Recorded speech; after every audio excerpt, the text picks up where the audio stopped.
Go ahead and call me an Edgar Wright fanboy if you want. I was actually a bit skeptical about this one because the trailers didn't entice me that much, but I shouldn't have been, because he just knows how to make a film that keeps you entertained from beginning to end. After the first 10-15 minutes of setup, and once the game show within the film starts, it ramps up the tension, the action, the comedy and the style, and it keeps going all the way to the final scene.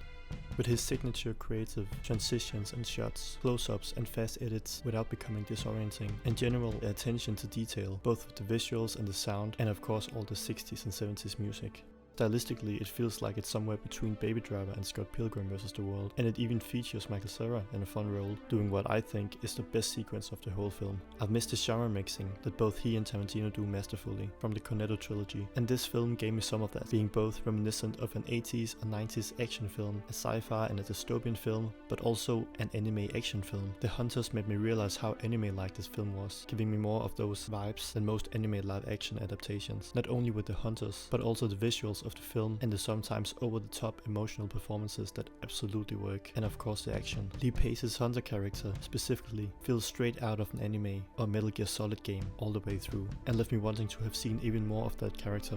Speaking of, the all-star cast, colmandomingo, joshbrolin, leepace, emiliajones, michaelcera, just to name a few, all gave great and over-the-top performances that still felt honest, and they gave exactly what was needed of each action movie, game show or anime-like character. Glenpowell was great too, in his most angry and rageful role so far, while also being both a great action star, charming and funny. In a couple of scenes, also shown in the trailers, he wears disguises, playing characters to blend in, which reminded me a lot of his role in Richard Linklater's Hitman.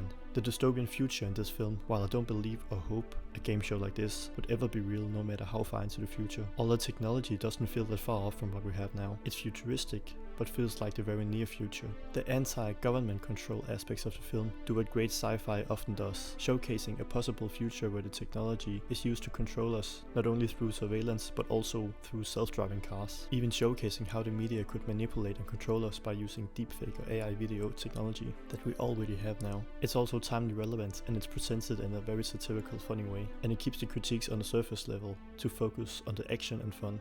This is actually the third Stephen King adaptation this year, and they've all been very good and very different, but this is by far the most fun one. So if you love action movies, fun or stylistic movies, or any of Edgar Wright's prior movies, I recommend you go watch this in the cinema and get the full action effects of loud sound and the bigger screen.